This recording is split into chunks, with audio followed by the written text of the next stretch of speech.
Today on Showreel, low-budget horror film Hostel frightens its audience.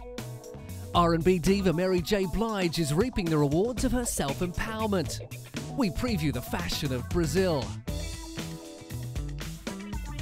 And British television series Hostel hits the big time. So let us take you through all there is to know with Showreel. But first, here's some movie trivia you may not be aware of. For horror movie Hostel, the trailer billed the movie as inspired by true events. Director Eli Roth said he found a Thai website that advertised itself as a murder vacation, offering people the chance to torture and kill someone for the price of $10,000. Roth later showed the site to Quentin Tarantino and the two developed the idea for the film. Both Tarantino and Roth later said on an Icelandic talk show that they had no idea if the website was real or not. For the in-flight thriller Red Eye, fake airline tickets were printed up for passengers to carry and use. On the back was listed 12 terms and conditions, just like on real airline tickets. However, the 12th read, all the provisions of this passenger ticket and baggage check are completely bogus. It's all a bunch of excessive detail, and if you happen to be reading this, you've got too much time on your hands. Bring a good book next time. Bart Simpson's anonymous prank calls to Mo the bartender were inspired by the tapes of real-life prank calls made to New Jersey boxer-turned-bartender Louis Red Deutsch. The tapes were widely circulated during the 1980s and 90s, with Deutsch constantly receiving calls requesting fictitious bar patrons like Alcoholic, Stupid, and Seymour Butts, and he always responded in a hostile manner every time he realised he'd been duped. Animator Matt Groening obtained a copy of the tapes and incorporated the phone hijinks into a running gag on The Simpsons. And finally, Steven Spielburg likes to stick close to home with his films. Protagonists in his movies often come from families with divorced parents, most notably in 1982's E.T. the Extraterrestrial, where Elliot's mother was divorced, and in 2002's Catch Me If You Can, in which Frank Abagnale's mother and father split early in the movie. This reflects Spielberg's own experience as a youth with his parents breaking up when he was young.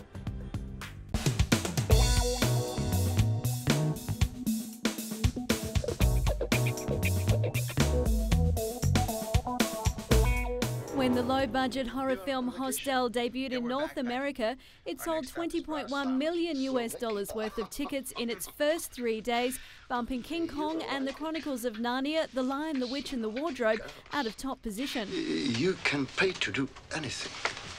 Anything. Produced for less than $5 million and purportedly inspired by true events, Hostel revolves around hapless backpackers who are sliced and diced at a Slovakian torture chamber by paying customers.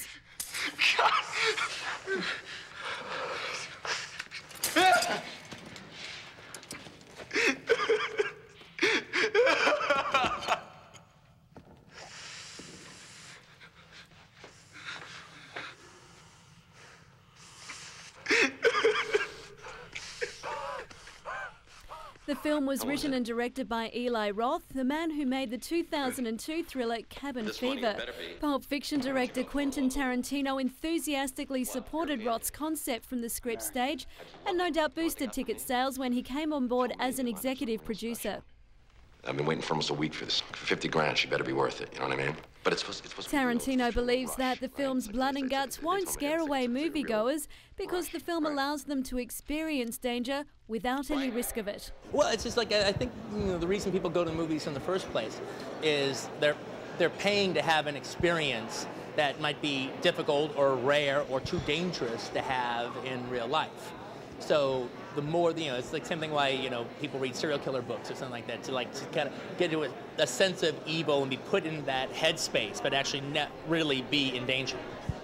Having paid homage to classic 70s horror with his indie hit Cabin Fever, Roth turned to modern-day Asian fright filmmakers for inspiration for this blood-soaked effort while demonstrating an intriguing original voice. And if you thought Cabin Fever was bloody, Hostel used over 550 litres of fake blood, 3 times as much as Cabin Fever. The film follows American college buddies on their backpacking pilgrimage through Amsterdam, lured by the promise of willing women and legal drugs. At first the place seems ideal, but it turns out that the Hostel actually is a recruitment centre for human trafficking on an unusual level. So if you're a fan of horror films, make sure you check out this bloodbath.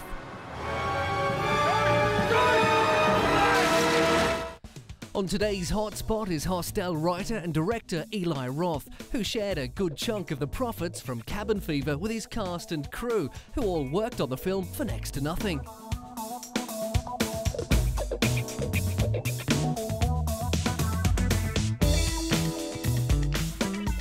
As Mary J. Blige sings on her album, "You Can't Hold a Good Woman Down." That was certainly the case for the R&B superstar when her album hit shelves. The breakthrough sold 727,000 copies, making it the best opening week for a solo R&B female artist in the Nielsen SoundScan era. The uplifting album marks Blige's third project to hit #1 on the Billboard 200.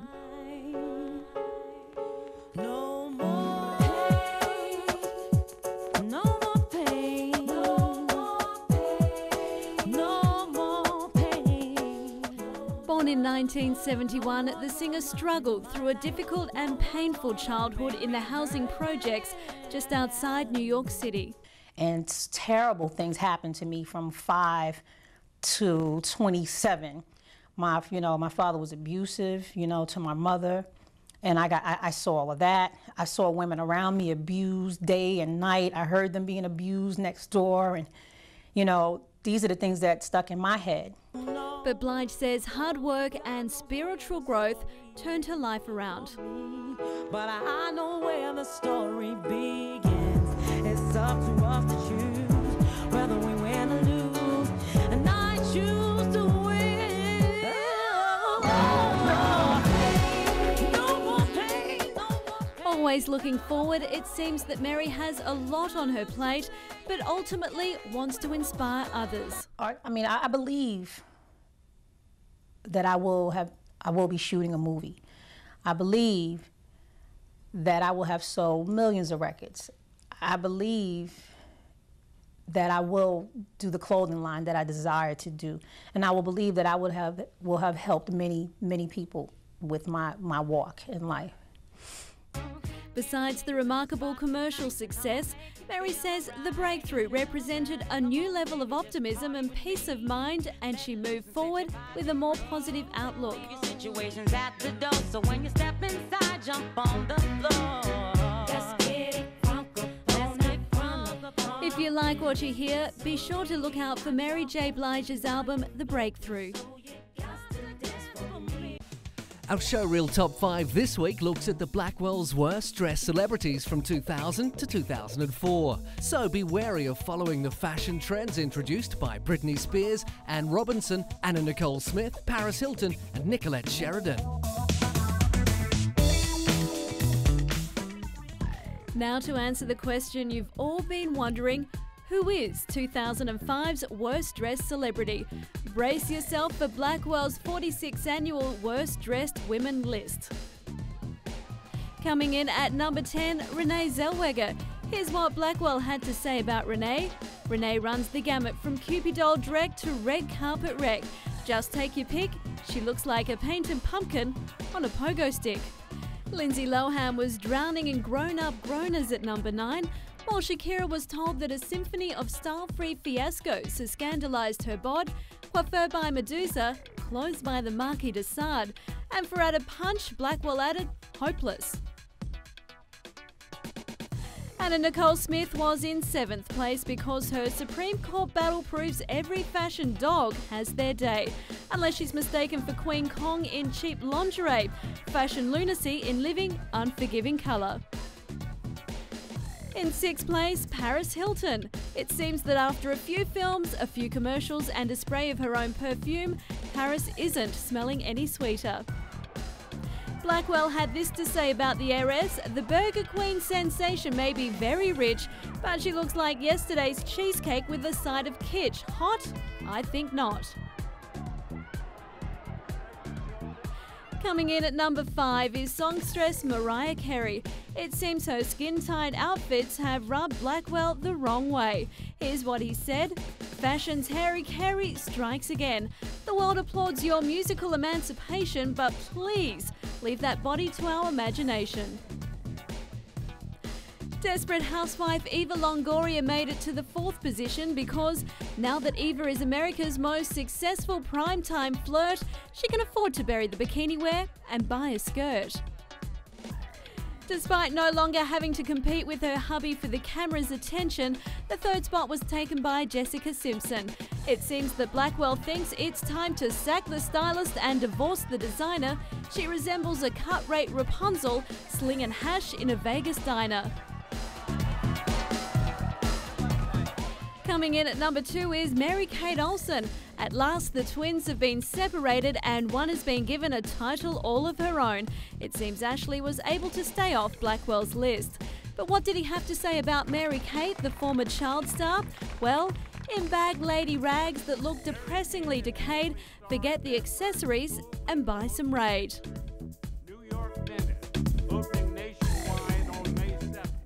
And coming in at number 1, Blackwell's worst dressed celebrity woman is Britney Spears. Blackwell said that when it comes to couture chaos, this tacky terror should take a bow. Looks like an over-the-hill Lolita from the Princess of Pop to the ultimate fashions flop. It seems there's a famous fashion victim born every minute.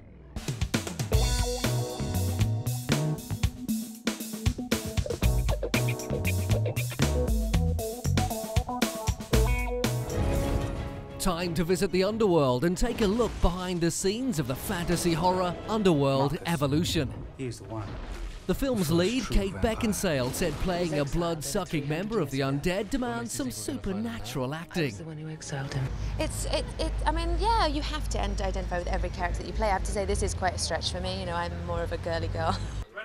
The actress plays Celine in the sequel to 2003's Underworld. While filming Underworld, Kate met her husband, director Len Wiseman. Len once again directed Kate in Underworld Evolution, which explains why, instead of having her name on her actor's chair, she had My Sweetie surrounded by love hearts. The story rejoins vampire Celine as she seeks out Marcus, the king of the vampires.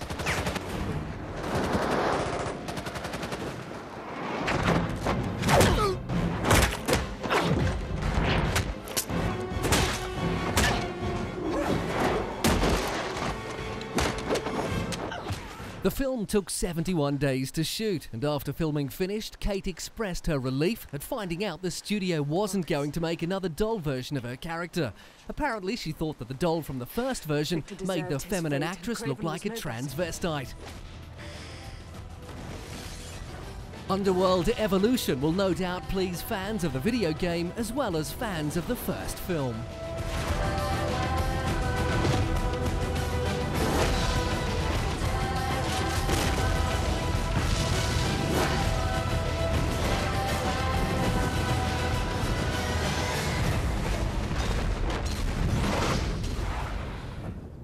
You are the only hope left.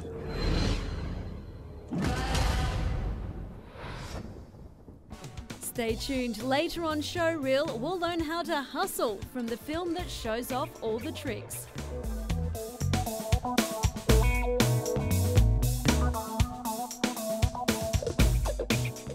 Merci d'être de plus en plus nombreux à nous regarder. Bonsoir. Michael Haneke's film Hidden or Caché stars Juliette Binoche and Danielle Auteuil, who play a married couple being tormented by a sinister video stalker. Binoche admits that she enjoys Haneke's stories. What I love about, Haneke's films usually is that it gets into this, human themes. They're very specific in the movie, but they're universal, like what is guilt? Where is the responsibility of our past? What is cowardness? Betraying, is it possible to get over betrayal? The audience watch as the couple's cosy, rather sterile life is disrupted by the arrival of a videotape containing a lingering shot of the exterior of their apartment and their comings and goings. There is no note, no explanation, and soon similar tapes arrive, along with eerily menacing drawings. Tu devrais t'entendre parler, hein? Georgia and Anne are shaken from their complacency and forced to live in vague uncertainty over their apparent stalker's identity and motives. The film, with no music overlaid over the action, has a stark sense of reality. Bien, je vais bien. Quand je t'entends parler, je me fais du souci pour toi. Ma secrétaire a déposé une cassette sur mon bureau. La cassette vous montre lors d'une conversation privée, dans une sorte de studio. Ce type veut ruiner votre carrière.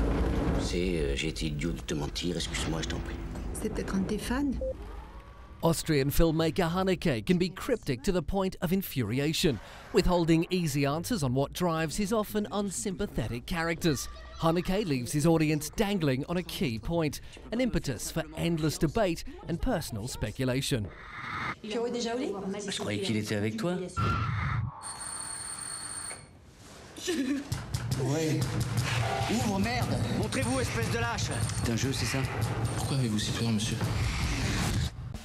Here's a bite to sink your teeth into. Juliette Binoche caused an upset when she won her Best Supporting Actress Oscar, beating favourite Lauren Bacall.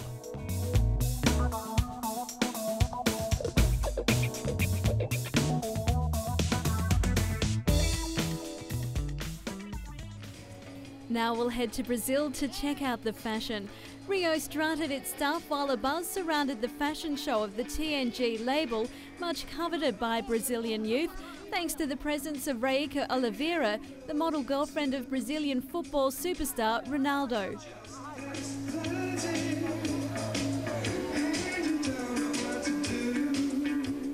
Influences on TNG's collection, designed by Henry Alaves and Tito Bessa, range from the romantic world of Tolstoy in the 19th century Russia to the Olympic arenas of the 1970s, including references to fencing, athletics and gymnastics.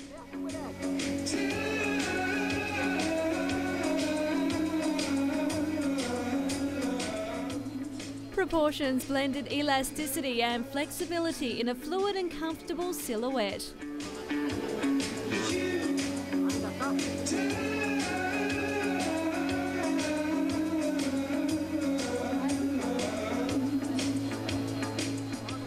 Volumes allowed in the universe of TNG, with ample sleeves, puffed pants and marked waistlines.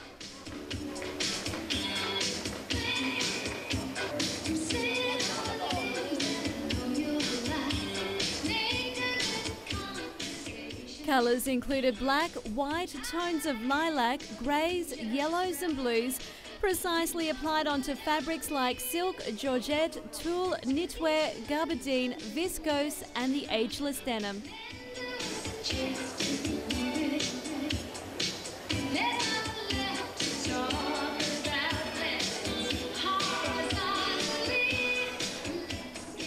Over 70,000 people were expected to attend the fashion show, which includes a total of 29 catwalk shows. So it looks like dated athletic wear is back in fashion.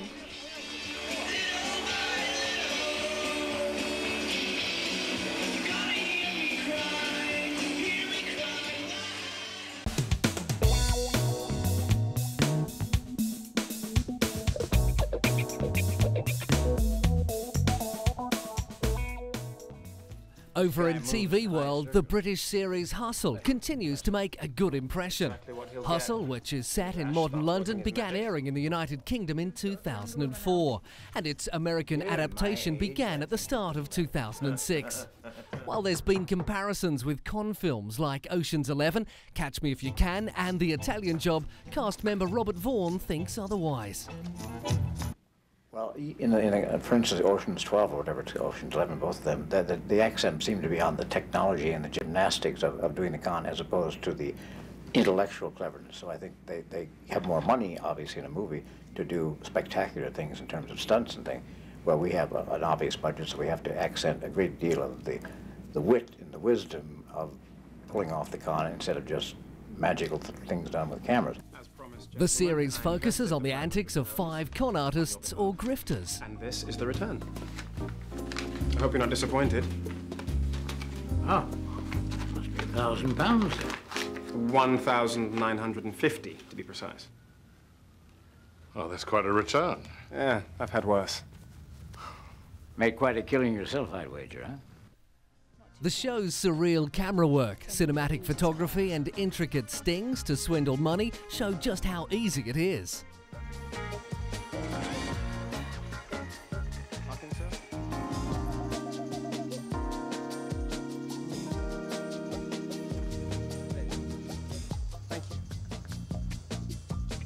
The amount of cons that you see, the number of cons that we've been able to do, the number of little tricks and one-liners and hoodwinking and so on, it's phenomenal just how many tricks there are out there to get people to give you their cash. It's not all about the money, is it, Mickey? Here endeth the first lesson. The show has a Robin Hood element, where the con artists use the greed of the rich and morally corrupt. Nor on this bite. The California Democrat Party wanted Hustle's Robert Vaughn to run for governor against Ronald Reagan. Vaughn refused.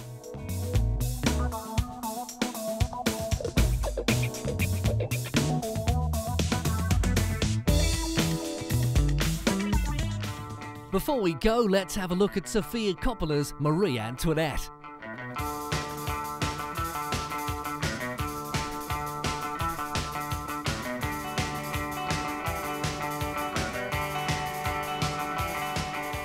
This decadent costume drama is set in 18th century elitist court of Versailles.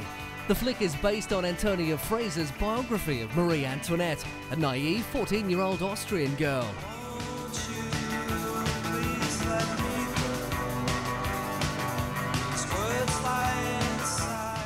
Actress Kirsten Dunst portrays the young Austrian princess who, as a teenager, becomes Queen of France. At a young age, the blonde beauty was arranged to marry Louis XVI, played by Jason Schwartzman, without being prepared for the woes of politics.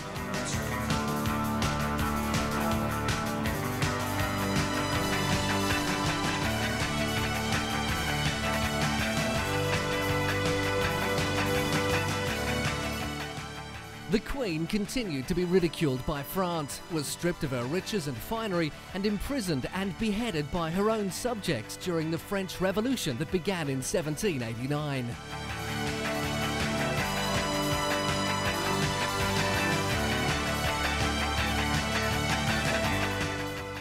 That's all we've got time for this week. See you next time on Showreel.